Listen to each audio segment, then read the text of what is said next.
Hi there, everyone. Welcome to the Remarkable Shifts live series show, the space where elite professionals and high performing organizations elevate their leadership, amplify their authority, and dominate their industries. I work with thought leaders, industry titans, and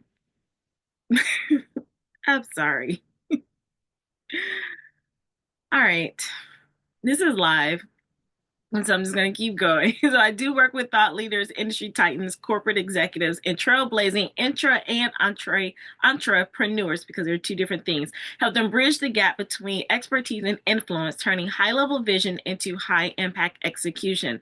I don't just develop leaders, I position them as the definitive authority in their industries. And unlike traditional leadership programs and theoretical strategies, I deliver real-world, as you can see, results-driven solutions that establish you as the authority in your field, optimize decision making, and create lasting market dominance because authority isn't given, it is claimed. So if you're ready to command your space, let's go. And, just transparent moment. Let me tell you why I tripped up a little bit because I didn't know how I wanted to approach this episode. And I'm starting earlier today because I want to do something a little different. So, like school, when I was a college professor, I would set up my lesson plans for the entire semester. And then, of course, you tweak as, the weeks go by. And that's exactly what happened with this episode. So, there was something I was reading during my devotional, and I'm actually going to read two passages to you, one from a devotional and one from a current event. And hopefully you'll understand how they tie together and see how they tie together. Oh, one more thing. My apologies. I'll just do it later. Okay. See, it's okay. Let me just. All right. And the only reason I'm struggling now because I was in my mind, Vernita wants to say, don't do that, stick with the format. But I want to be obedient and share this because someone may need to hear it. So I'm going to read a passage that I read this morning and it just did something to my spirit. I was like, okay. And then I was like, okay, God, what is something practical I can share it with, for people who are like, oh gosh, because the gospel alone stand on its own, but I also like to give practical side to things. And as soon as I went to go look up something, the first article that popped up, and it was like God said, this is the one that you're going to use. And then I was like, all right, how am I going to tie this into the episode? So I may not even get through what I have planned because I want to be obedient and read these two passages to you. So the first one I'm going to read is a devotional, and it's from Pastor Mark Driscoll in the Faith Works 12-day devotional off YouVersion. But I want to read to you and then how it ties. I don't know, it may not tie into our topic, but like I said, when I was reading it, it was like you need to share these two things, and that's exactly what I'm going to do. And please comment if you're watching live or on the replay. Please comment down below and let me know what resonated with you, what jumped out to you. Let me know if that this message or this passage did something for you. But even if you don't, I am going to be obedient because it blessed my soul. All right, so this was on the last day of the devotional. It says, how does faith work when you do ministry? And of course, even though he's a pastor, I want everyone listening, especially if you are a believer, that your ministry is not you just being in the pulpit, or it's not just you serving at the church. Your ministry is what you do every day in every area of your life. So let's just be clear on that. So he says, growing up in a working class neighborhood next to an airport surrounded with first generation immigrants, many fleeing poverty and persecution from around the globe, I had a very unusual upbringing. Unlike nearly all of my friends in the neighborhood, I had two things. One, I had a dad who was still married to my mom and involved in my life, starting with coaching my baseball teams. Since I was the only kid on my first team with the dad, he ended up being our coach, even though he never played the game. Two, my dad worked very hard to provide for us five kids and my mom to the point that he broke his back hanging drywall to feed us.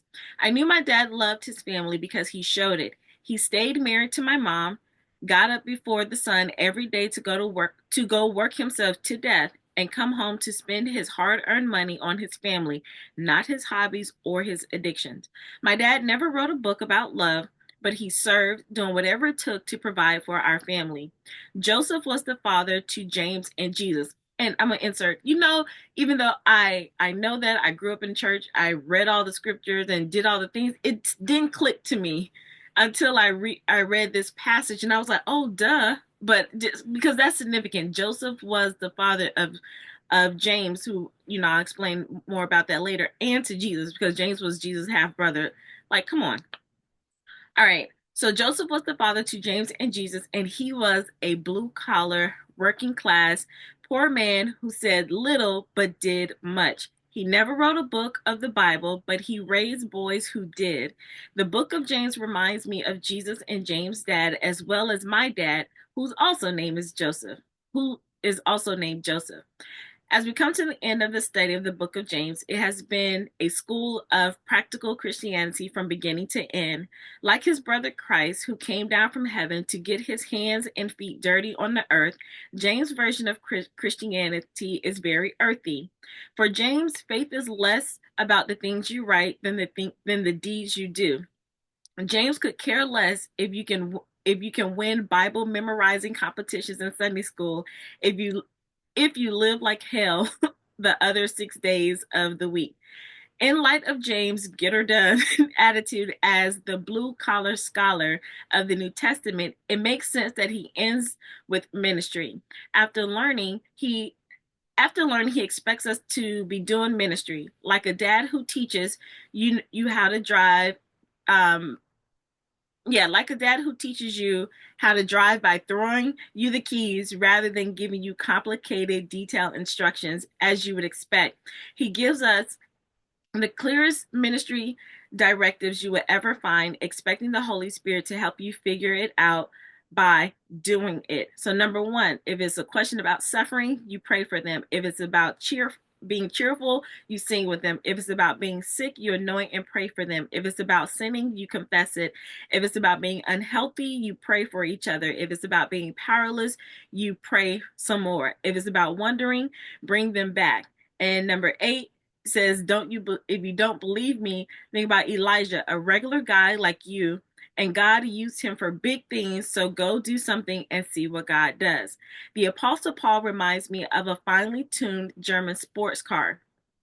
James reminds me of a dented old farm truck that smells like the hound dog that sits in the passenger seat with a head hanging out the window, being driven out to the fields for an honest day's work. This may explain why scholars love Paul and sheetrockers like James.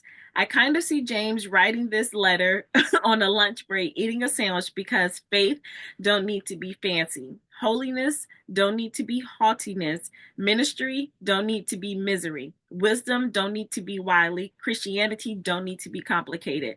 So what is God calling you to do? Who is God calling you to serve? Where is God calling you to work? Time to get to work. So I read that passage and it hit me because out of everything I've been seeing in the space, especially if if you're trying to grow a business or if you want to advance in your career, because both is needed. But on the business side, I just see so many people wanting to go into what they think is business and is not really business, and they're doing it not because it's so much of a calling, but because they're running away from something. Like they hate their jobs or they don't like the life that they're living in, and they think that starting a business is going to unlock this whole world of I don't know this whole world of everything is going to be right. And then when they and I because I look, I told you I'm on a lot of calls and things like that. I've just been observing, and then so reading comments, and I'm in different groups and reading group chats and things like that, and people are like, well, things just don't work for me, or I'm just trying really hard, or why don't I get it, or just tell me the thing to do. And then people are being drawn to the people are saying, well, make this type of money. I generated this in a year, a weekend, all these things. And I think that's great. Like you great. I even talk about, you do want to generate some money, especially if you have a big vision, because you do need to fund your resource. You need to have the resources to fund that. But we have to remember that it is God who supplies all of that. And we're just vehicles and vessels. So we can't get caught up on I gotta go follow this person. I have to work with this person. This person's gonna tell me exactly what I need because I want to generate that type of money. I want to have that lifestyle. I want to, have this, this level of influence in social media. Don't get me wrong, because I have a whole group and I did a whole thing on amplify your authority and how you need to stand up and show up. But I also want to make sure that I'm going to say this, and then I'm going to read the passage from the Anthony Mackie. That's who the article is about, the practical side of what I'm sharing. But I also want to make sure that I'm just going to say it. There are a lot of people who are aiming for these huge things that are not in alignment with what they are, that they not in alignment with what they were created to do. So many people, and this is, like I said, this has been research. This is not me just thinking. I've literally seen it. There are people saying, I want to run this company. I want this level of business. I want to run this portfolio. I want this money. I want this type of team. I want to do this and that. But they're not willing to do what they need to do to get to that point. It's so much complaining, and they jump from people to people thinking that it's going to be a quick fix. And it's like, you know what? You're probably not even called to do that.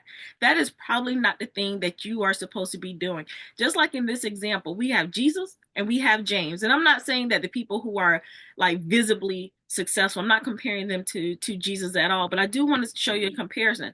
James is just as important and powerful in the as it relates to the Bible like Jesus was. Jesus didn't shun is not shunning or downing James. Well, let me use Paul because some people may side on me. But the reason why I'm using James and Jesus in the same because they grew up in the same household. And just in case you didn't know, Jesus didn't pop out on him until like he was what 30, well 12 a little bit, but then Jesus it was silent. So where do you think he was? He was in the house getting raised, right? So I'm using those two examples because sometimes it is easy to look at the status, the money, the prestige, and all of that somebody has and say that's what I want. So you go and latch on to that, and that may not be what you're called to do. James, when he wrote the book of James, he didn't come out and he was like he could have led with I'm the half brother of Jesus, so y'all listen to me, but he didn't lead with that. He led with his works and his understanding, he led with something else other than the status and prestige, but he is still very influential to the Bible and to the gospel. And I hope that is resonating with people, because as I'm looking at so many people, and of course we're going into another quarter or another season if you don't think about it that way. We're coming into springtime, even though it's March, but the dates, I think it's around 21st, 22nd, it was official. People are starting getting so anxious about wanting to jump ship, wanting to do something, and they haven't sat down and said, what, am I really called to do this? Am I really called to run my own business and company? And I even had to ask myself that, like, I didn't ask for this. It got set up that way, but now it's like, okay, I need to step into it. And I used to say I want to build $100 million water company, which is wisdom advice training for exceptional results. I got that from Bishop Wayne Malcolm. But I was like, yeah, and I had a whole video on that, which I still stand by. But then it was like, well, is that what God really wants you to do? Or did it sound good in the moment? So I had to take a step back myself and say, okay, that number didn't just come from anywhere, but what does that really mean? And then he showed me, it was like that the way you said it was not how I meant. You said it because you heard X, Y, and Z saying it sound good. This is how it can look, and gave me a different example. And I was like, oh, so it like I said, and I'm being just transparent. It's easy to get caught up on. I want all of that, and I was like, that's not it. And then on the other side of that, it's like if God says, what, I don't want you to do any of that. I want you to just go back and go be a college professor, and that's what you do. And it's like, okay, God, that's what you want me to do, but we have to be honest. Like, are we willing to do that, or we want to keep pushing forward and keep pushing ahead because that's it's like because I have this feeling, I have this desire, and that's what I want to do, and I'm gonna drive myself to it, but then you're not even called to do it, and then things are not working, and it can be the flip side. You're like, I just want to stay in the background, staying in the background, sorry. You just want to be in the background, but God's like, no, you need to be I want you front and center, XYZ. Hope I'm not going, I hope I'm not confusing you, but I just seen so many people who are going for, this glitz and glam or following certain people because of what the person's saying. Like, you too can be like me if you do X, Y, and Z. And that is not always the case, because some of these people who are out here, I haven't seen behind the scenes of their stuff, and they're not telling you everything. I'm not saying that they should, like, hey, you get into their inner circle, you learn what you need to learn, but I don't want you to just think that just because you sign up for somebody's program, or mastermind, or take a course, that that is going to be the thing, if it's not, and it's not going to work if it's not aligned with you. So some people, maybe you're not meant to run a full business, a full company. Maybe you're meant to partner with someone, and then you get your income from there. So let's say, for example, if I have this consulting firm, that is my hub. I am the CEO, founder, I run it. But you may be hired on as my consultant, and you can still make money well beyond a typical career, but you don't have to deal with running the entire firm and all those things that come into that. So you're still like an entrepreneur in a way, because now you can still run like your segment, but you're not the main person. And then you have to ask yourself, am I okay with that? And I see people all the time saying they want this, they want that, and then they'll be like, well, I don't have time to do that, and then they don't use their time wisely. I'll get into the topic because I want to make sure that it does go with what we talked about. But let me jump into the article, and so we can tie this together and I can get to what I want to share. So this is about Anthony Mackie, who is the new Captain America, and he says, we're lying to our kids when we say success comes from just hard work. Luck is key too. And this resonated with me because it's not that people are lying to their kids about that. Is we're lying to this second wave of I don't know the word for it, but it's a lot of us who really put in the work. Like we grind, we did everything, made all the accomplishments. We went to school, or we clapped the ladder, did everything.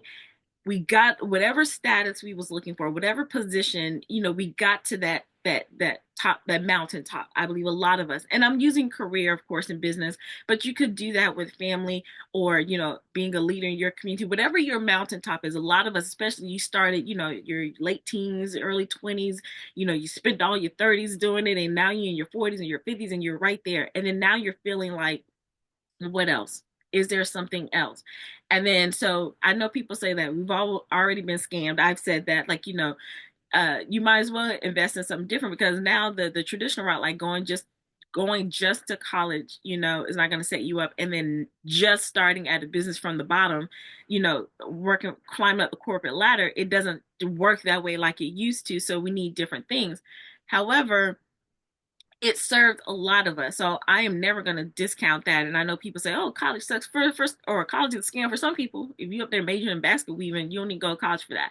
But we still need that. But for a lot of us, college served what it needed to serve. However, there are no more degrees for us to get, that's going to catapult us to some kind of magical sphere. So it's like, well, now we have to look at different ways of accomplishing, like the new wave of our life, or the, like, I don't know the word I'm trying to say, but that next hump. Like, what is the next vision for us? Because a lot of us, the vision was that career, was that business, was that, family, whatever that epiphany is, we got it. And now we're feeling unfulfilled, because it's like, well, what's next? And that's why I always say you have to go back and anchor to your big vision and being aligned with that. So all of that to say, hard work alone is not going to get you to your next mountaintop. It's just not. And he says luck is key. I don't know how I feel about the actual word luck, but I do understand what he's saying. And it, whether you say luck, divine favor, timing, all of that does matter, because it's not just hard work alone. So here's the article. He said, a lot of parents tell children that they can achieve anything if they work hard and apply themselves. A lot of people in the coaching, consulting, advice industry are saying you can, if you work hard, if you do these exact steps, you can have any life that you want to have. And that's not true. So because he says, but that doesn't account for luck, which is a huge factor that many highly successful people have said they owe their careers. And then he points, that's what he points out. He's the new Captain America for a Brave New World. He says, we're lying to our kids.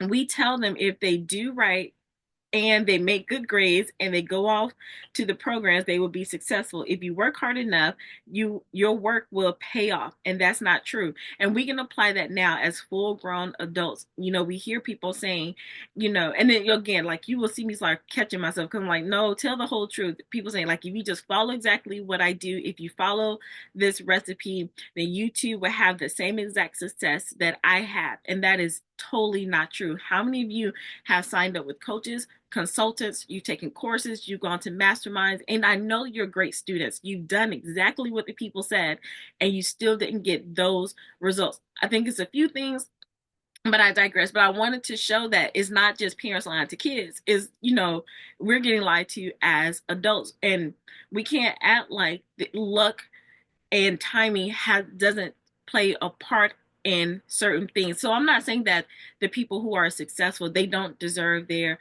success. Of course, that's not what I'm saying, because like I said, we are always somebody's goal. So somebody could look at us and be like, well, that's because of the timing, where you were born, all of those things. I'm just saying, like, we can't overlook certain things. Let me know if you agree or disagree. Comment down below. All right. So he says, in many cases, success is given and not earned. Ouch. Then it says Mackie had been an actor for 10 years before landing the role that many consider his big break as Sam Wilson in 2014's Captain America: The Winter Soldier. He said, after graduating from the prestigious Juilliard in 2001, he performed both on and off Broadway productions in an Academy Award winning films like the 2008's The Hurt Locker. However, the New York Orleans native struggled to break out in Hollywood's highly competitive landscape. How many of us have done all the things and we're still kind of like, I haven't gotten my big break yet? There's still like hope, like stay with me, but I want you to put yourself, this is the practical side, I want you to put yourself in that position. Like, look at, first of all, go backwards. Before you got to your mountaintop, look how long it took you to go to your mountaintop. I think a lot of us forget, like, we didn't just wake up and have success. I didn't just wake up and get this PhD. I didn't just wake up and become a college professor. I didn't just wake up and get, the contracts and the consulting gigs that I had. There are other people that didn't just wake up and have a million followers on Instagram or $10 million in the bank or running $100 million corporations. People didn't just wake up like that. So we have to remember that we all started from somewhere, but it wasn't just hard work that, got you to whatever level or gotten people to whatever level, because if that was the case, we would have all been at our desired levels, because I know a lot of us work hard. Okay, anyway, so Mackie estimates, now get this, he put in 10,750 hours of training before landing that life-changing job. And I wrote in my notes, and maybe I'll get back to them, I don't know. But I wrote in my notes that, a lot of times when we move into something, when we reinvented ourselves, or we're going into this next phase of our life or a next season in our lives, we think that, oh, well, I was already successful over here, so of course I'm going to automatically be successful, and it's going to be super quick. And we forget that we were successful in one area because of time served. And if you look at it, there has been like some luck and some different type of things that are happening that wasn't just hard work. I know I can speak for myself. Like, I know good and well, like, yes, I put in the work and things like that, but there were some things aligned in my favor as well. But then when we go into a new season of our lives, we expect, like, oh, things should be quick, not realizing that there are some things that you still need to put in work. How can I say it? You have to understand that, yes, there is some luck, but I think, what's the quote? It's almost like luck comes when opportunity meets preparation. I think that's what it is. So you still have to prepare, and then when the opportunity comes, it's going to appear like it's luck, but it's not like luck, like happenstance. All right. Let me know if you're tracking with me. All right, let me get back to the article. So he says he wrote. So this is the thing. when you're coming into your new space, whether that's building a business, or whatever, growing a family, amplifying your authority, going up in your career, changing careers, reinventing yourself to do something totally different, you have to remember the time in. And then you have to be willing to do that, to do another level of quote unquote hard work as well. So we're not discounting hard work. You still have to do that. So here's a practical example. He says, uh, he was proactive too. He wrote letters to the executives at Disney's Marvel Studios over a decade ago in hopes of landing a role in one of the studio's popular superhero films, he told The Hollywood Reporter back in 2023. While the letters didn't result in any roles right away, Mackie eventually landed a meeting with the directors Anthony Russo and Joe Russo. They offered him a part in an upcoming film, though they couldn't share many details. They said, we can't say say what character you're playing or who else is going to be in it, but would you do it? you know. So how many of you, let me stop right there. How many of you would actually do that? He didn't know all the details. When he did all that work, sending letters, how many, some of us won't even do that. And I'm gonna just out myself. There's a particular thing that I learned to do for the type of business I want to grow. And literally it was like, this is what you need to do. And I was like, but that though, like that thing right there, that is, it's equivalent to writing letters like that.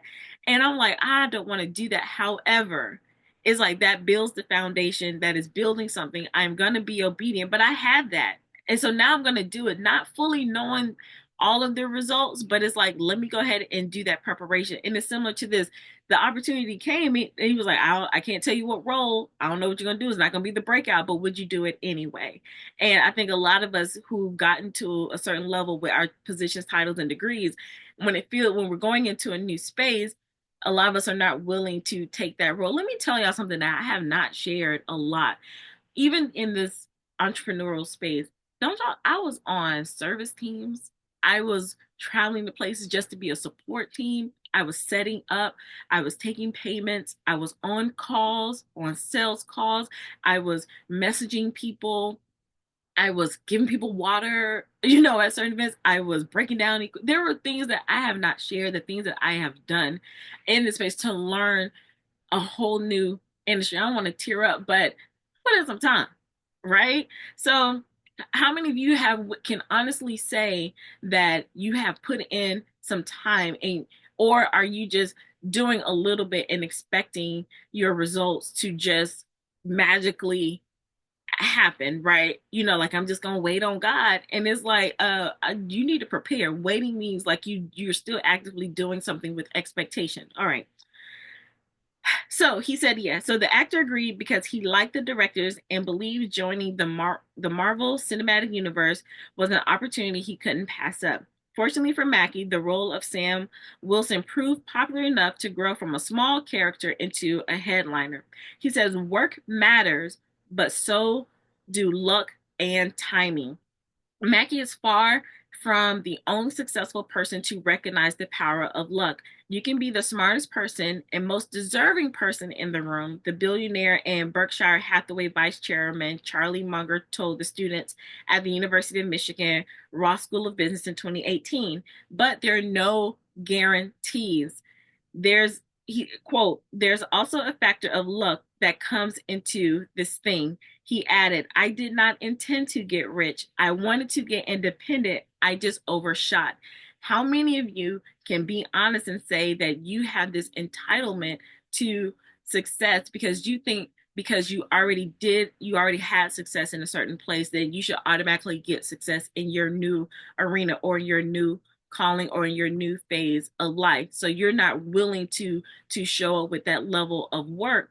And then if an opportunity comes, then either you shy away from it, you self-sabotage because you haven't done the work, you haven't prepared. Remember, I think that is the quote, luck is when preparation meets opportunity. A lot of us are looking for opportunities and you're not prepared. Or you could be preparing, but then you still have to get into position to be in alignment with those opportunities. So you have to do both. So similarly, in 2013, Mark Cuban told GQ that any billionaire, and this is what I do love, this is the practical side of everything I've said, and I hope you are seeing the correlation between the passage I read about Joseph, James, and Jesus and the Apostle Paul and all of that with faith works, and then what we're sharing here. So similarly, Mark Cuban told GQ that any billionaire who says that they could definitely start over from scratch is lying their off, right?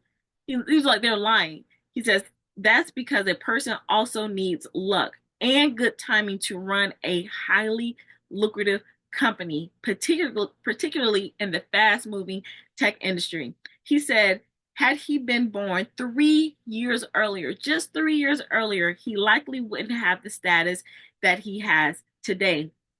Put simply, being in the right place at the right time and having connections can be as important as having the skills and the experience. So, and I'm going to keep because that's not the rest of the article, but I wanted to. I think that mostly resonated with me, and why I feel so compelled to share that is because I'm just seeing so much in the advice industry where people are saying, you know, all you need is this, and you too will have a 10-figure, of course I'm exaggerating, but 6, 7, 8-figure business and do exactly what I say. Now, do I believe that there are foundations of business? The more that I'm really looking at the business side and not just, for the sake of getting clients and making money, but really understanding what business actually is, because a lot of people who are talking about business are not saying what business actually is.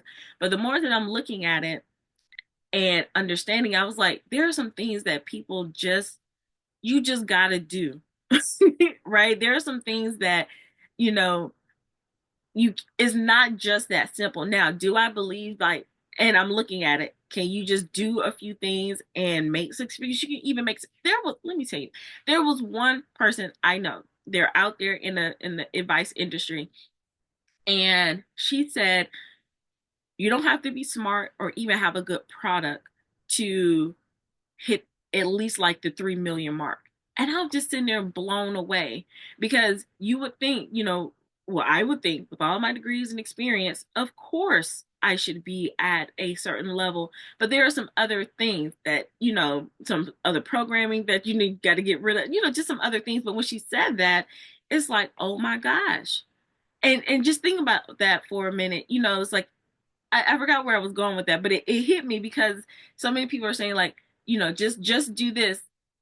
But it was some other things. Is this, you could tell this is not fully thought out because this just hit me this morning.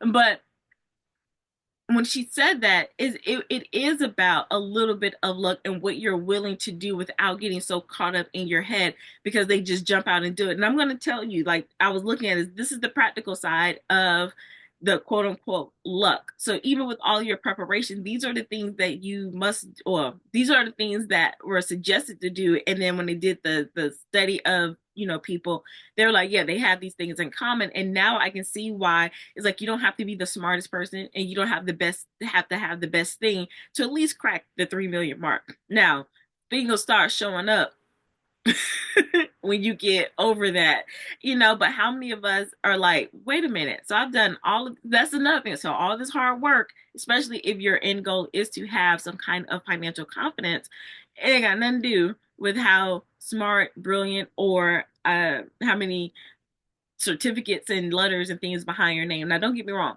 I think there's a place for those. And then you do want to up level your skills. Like, don't be out here bamboozling people because a lot of people have gotten wealthy offline and bamboozling people. So I'm not saying that, but that's why she's saying that you can get to a certain level, but then some real stuff gonna have to start kicking in after that. Anyway, so they're saying that the author of The Luck Factor, Richard Wiseman, he's the psychology professor at the University of Hertfordshire. He says when they're optimistic, even when they find themselves in bleak circumstances, quote unquote, lucky people recognize that things could have been worse, right? And then he says, two, they always jump at new opportunities. Lucky people display an openness and adaptability that puts them in situations to network and make new connections, according to Wiseman. Like, seriously, how many of you are actually doing those things? That's what I'm saying. It's not just, look, let me sit back and just manifest and it's going to come to me. You still have to put yourself into the alignment for the opportunity. And the third thing is they listen to their intuition, and we can, those of us who are believers, we align that with Holy Spirit. And some of us be fighting with Holy Spirit. Like, I was fighting, literally. You saw me have an actual glitch where I'm trying to do my show and go with the lesson plan, and it was like, do what I told you to do. See, like, I knew what I was supposed to do anyway. So listen to the intuition. Too much time spent pondering can lead to indecision. He added, writing that lucky people tend to make quick decisions by trusting their gut. They're more likely to take action and expose themselves to new opportunities.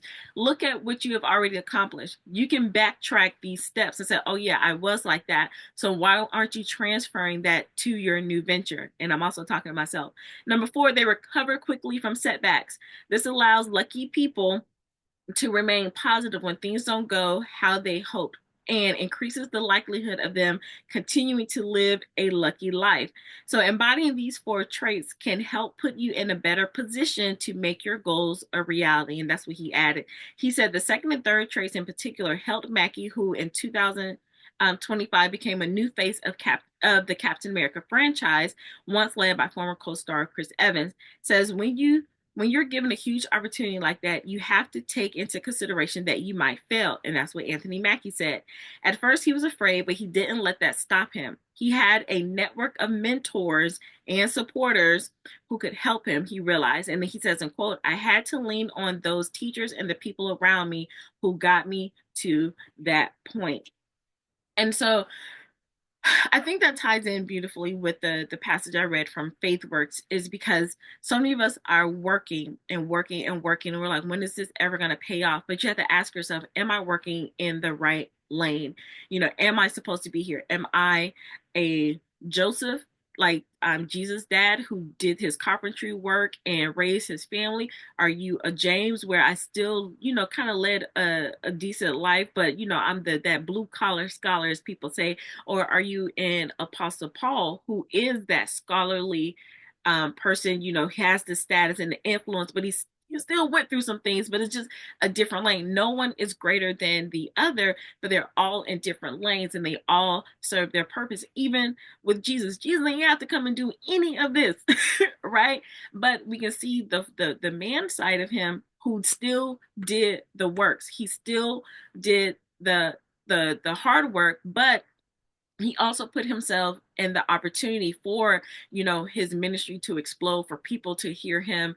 And Jesus, when I say works, he went to where the people were who needed his help. He performed the miracles so that they could see the glory of God. He cast out he did whatever he needed to do so that more people can hear him, where he didn't have to do any of this. He could have stayed in the church, in the synagogue, and had people come to him, but he did not.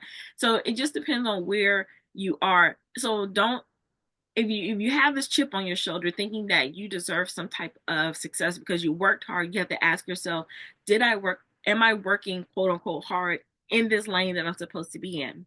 If you can say yes, now the second question is, am I putting myself in position so that when those opportunities do come, we have a collision called quote unquote luck, right? And then I don't want us to be so caught up on, well, I got the favor of God. If God is going to do it, he's going to show up and show out. Yeah, but if Jesus had to go to work, why don't you think you do? If Jesus had to go and meet people where they were, why don't you think you have to go? Now, this is not just about you. This is not about you hustling and chasing or anything like that. I'm gonna be honest, there's a season where you do go after, and there's a season where you do come, right? There's a season where the disciples had to cast their nets, and then they were able to receive, and then there were times where the when they put it on the other side, the fish just came.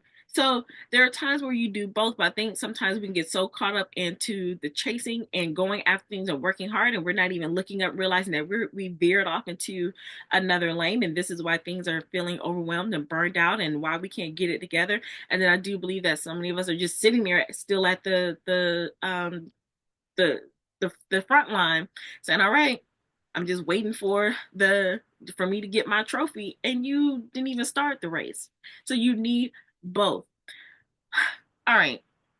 So ask yourself, and I need to just go ahead and change the title. We were supposed to be talking about reclaiming your time, but maybe I can keep it there. This is really about taking a step back and looking at your vision and being honest with yourself. Like, God, what are you really calling me to do in this next season of my life? If it's about business, God, are you calling me to build a big portfolio of companies? Are you calling me to go deep into one?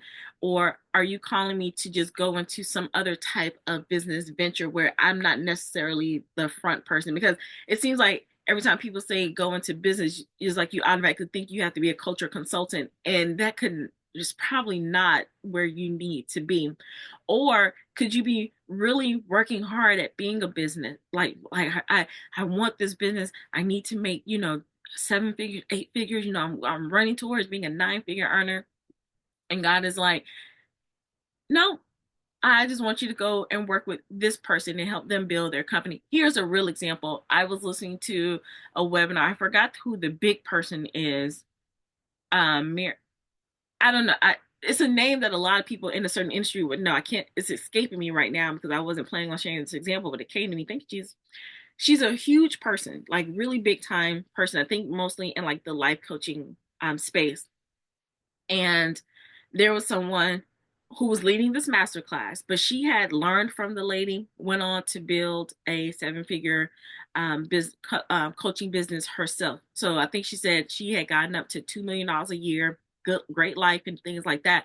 But then she realized, like, this is not the vibe. This is not the move. I did it. I do not like this. And can you imagine, like, you're generating $2 million a year, and honestly, like it's not like physical manual labor, so it's not like quote unquote hard. It still can be mentally draining, but look, come on now, right? And she shut that down, and she decided to go back to the lady and say, you know what, I want to work with your team and help you grow and things like that. So what if God was telling you, like, hey, you need to, that's not the ministry I have for you. I'm not calling you to build this, 7, 8, 9 figure business, and you might already be there and you're feeling this tug, like, what else is it? And he's telling you to and I don't even want to say take a step back or step down, because it's not a demotion, but it's like that's not where your path is. That's not where your lane is. So you're working, working, working, and thinking that you're going to get this next opportunity, and you're trying to put yourself in the space, and you're like, why isn't it happening? Is because that's not your lane. And so are you willing to let off the gas, look around and say, am I in the right lane? And then once you get in that lane, regardless of how it looks, and then continue to go full throttle, because your opportunities are on that path. I've had this personal experience. I am experiencing that right now. I'm so focused on, and you all will start seeing this shift. So focused on doing this, building that, helping these people, this, that, and the other. And it was like, that's not the vibe. And I was like, well, God, I tried that before. I already did that. It didn't work out for me, blah, blah, blah. And I literally had somebody to say, you need to, well, I ain't gonna say exactly what they said. I just want you to see it, but it was like, okay, let me take my foot off. I am not in the right lane. Let me just go ahead and that's my blinker. Get back over and then go down this path. And I can tell the difference. Like, I was working on something and it was like, oh wow, it's 8, 9 o'clock. And that just got me back to those days where I was really putting in the work towards this goal. And was it like tiring a little bit? Yeah, but I wasn't like drained. Whereas I was working on something else and it'd be 30 minutes. I'm like, oh, I need to take a break, and it'd be like 4 hours, because I know it's like I don't want to do that. It's not aligned with my spirit. Now, don't get me twisted and don't confuse it. Sometimes there are things you're going to have to do in your business, your career, whatever part of your life that you're trying to expand. There are things that you're going to have to do that you necessarily don't want to do, but you're not going to feel that it's not going to be, it's a different type of feeling. And I believe that's the grace that God gives us to do those hard things as it aligns with what he wants us to do. That does tie into, and I am going to wrap this because I do have some another call, but there are times where you do have to do the work. So many people are talking about work-life balance, or, I need to rest, or, take a break. And it's like, when you I know some people are going to disagree, and that's fine. But there are going to be times where you are putting in those hours. It is not just going to be I showed up for four, even though people are saying, build this working 4 hours a week. They're not telling you, excuse me, what it took on the back end for them to show up that way. Now, are there people who show up and they only work 4 hours a week on the surface? Absolutely, but they're not. I'll give you an example because it's just better that way. Because if I don't give you a personal example, I'll start calling out people, and I am not in a place where I want to do that just yet. So I know like some people when I became a college professor, and if you know anything about professor life, especially at universities, it's not really that you're not going to work every day or all day, and it's not a quote unquote hard job. So I would teach maybe 1 or 2 classes in a one day or just one class a week, you know, or I would just show up on campus maybe 2 or 3 times a week, and then the rest of the time, it appeared like it was mine, right? But first of all, before I even got into that door, I spent all these years going working in K-12, where if I was working in middle school, if it was 9 to 4, I would be there 7 to sometimes 6. When I moved into high school, and if the time was, let's say, 7:15 to like 2:15, I was there 5 a.m. to sometimes 5 and 6 p.m. doing things. Uh, Same thing with my doctor degree. Did a lot of time in so that I can get that degree, and that opened the door for me to work at the university, which was totally different. So yeah, I can say it's quote unquote easy. I only work 4 hours a week because of that preparation. Then when I became a college professor, and then it looked like I just showed up and did a little little dance in the classroom and I was out.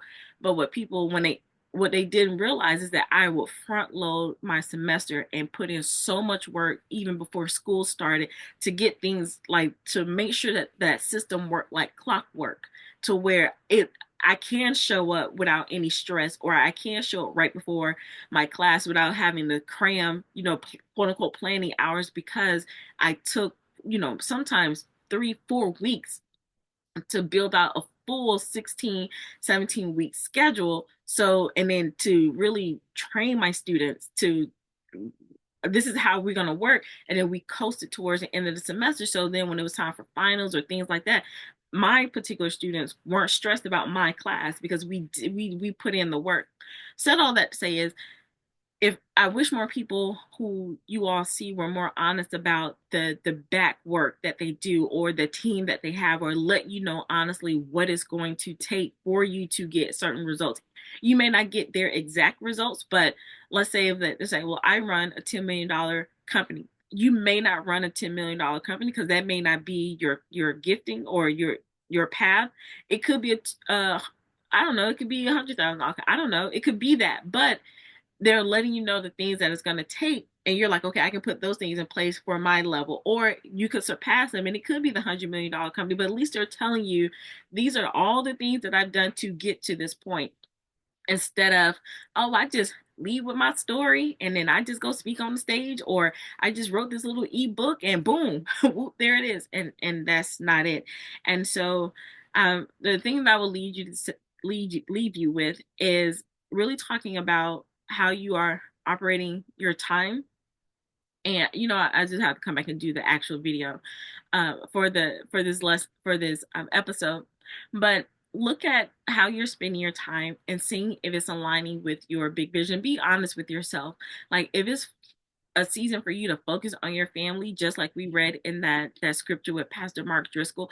If it's a season for you to say, you know what, let me take a step back from this hustle and grind of going after my career, or after my business, or growing, influence, whatever it is, and what energy can I put into, having a solid family, or let me go and be more active in my community. What do I need to do for that? Because that may be the season where you're in, and if you're feeling like why everything else isn't working, because you need to do that. Now, I'm not saying you just totally put it off on the back burner or just cast it away, but it's your high value, it's your highest value activities that you do first. When you do those and you can end the day and say, okay, I have done what I came here to do, and then I have more space to do, some of the other things. When God created the universe and he said, the evening and the morning were the first day, or he looked at it, it created the firmament, and or I created the animal. He looked at it, said it was good. He was done. He didn't keep going. Could he have made everything in one day? Absolutely. But I think he was doing that for an example. Like, you do your highest level of activity, you get that done. Glory be to God. Whoop, there it is. And now you have the rest of your time. But so many times we're focused on things that don't even that's not where we're supposed to be. And then when it's time for us to allocate that time to whatever we need to, now we're burned out. Now we're frustrated. Now we're overwhelmed. Now we're unfulfilled. So let me know what's resonating with you. Let me know what you've taken away. If you have any questions, comments, or concerns, put them down below and I will come back.